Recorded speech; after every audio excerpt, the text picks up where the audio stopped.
Hey there everybody, Professor Cloud here with another boss guide video for Enotria the Last Song. In this video we are going to take a look at Curtis the Prince of Laughter. He is the major boss that you're going to run into in the Cathedral of Quinta, assuming I'm pronouncing that correctly. He is also a much tougher boss than the first boss, the Force of Change, that we did in the tutorial. Now, there's a couple of big reasons why he is tougher.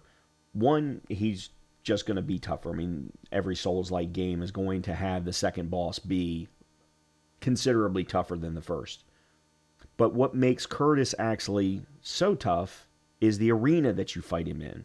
It's a very narrow arena, and it has a lot of things that can prevent you from moving where you want to go to either avoid or attack Curtis. So let's start by actually taking a look at that arena live in the game. And I want to talk to you about a few things to keep in mind with respect to the arena and things that you can potentially do to make your attempts a little bit easier.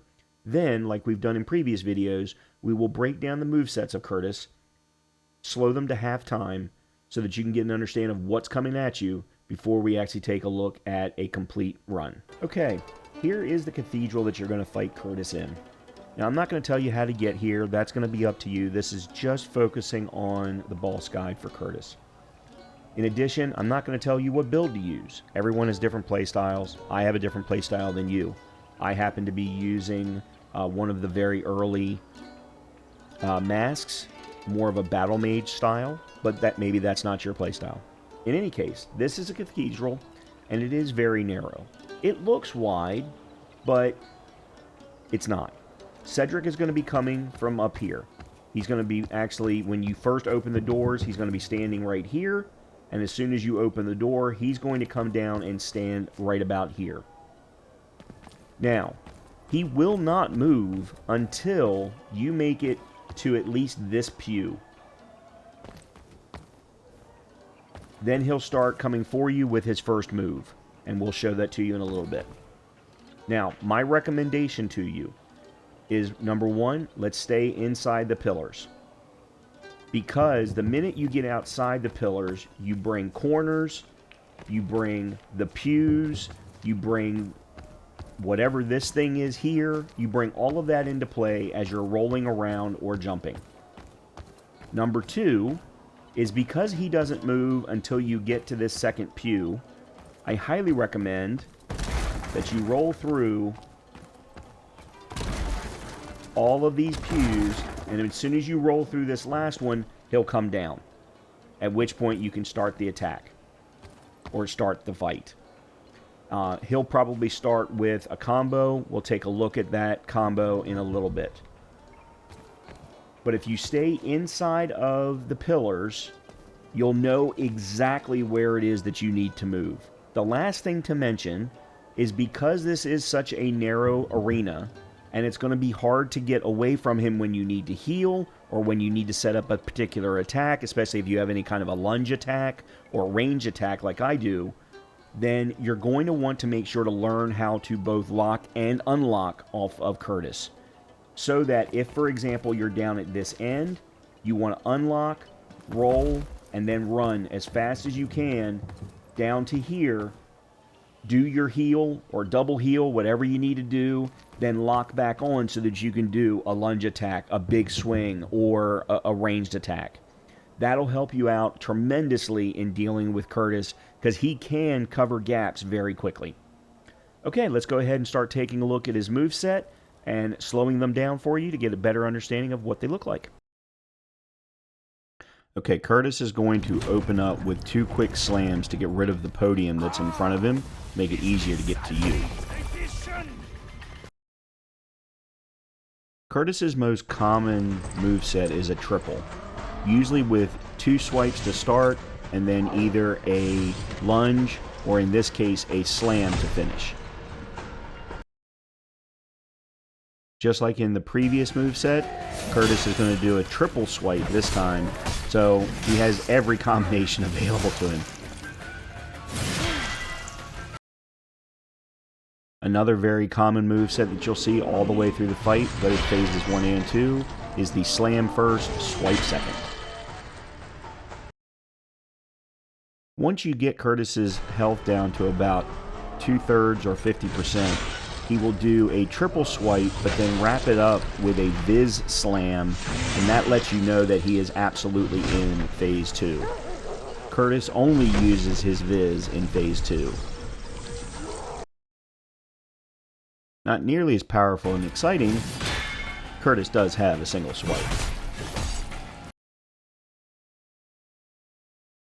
He doesn't do this very often, but he will absolutely throw in a fourth swipe into his combo. So even though you might be prepared for 3, you gotta look out for the fourth sometimes too. It is pretty well telegraphed because it is a full 360. Just like with the single swipe, Curtis also sometimes will throw in a single slam. Once Curtis is fully into Phase 2, he will also throw out a Viz-based shield that he can actually charge at you and then swipe immediately after. Okay, this last one is a triple lunge, 2 regulars followed up by a Viz infuse. I highly recommend dodging away from it entirely. The timing for the block is very tight.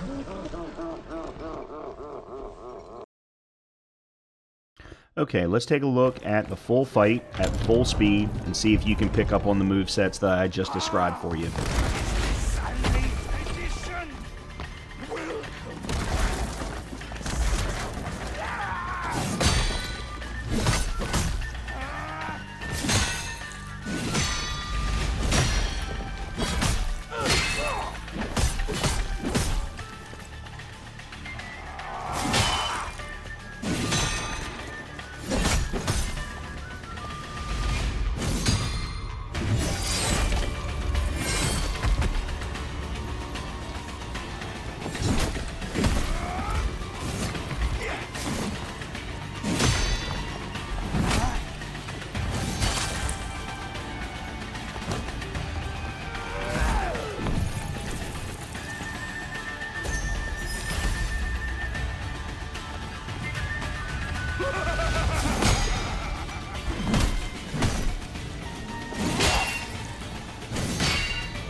Okay, so that is the Curtis Prince of Laughter fight.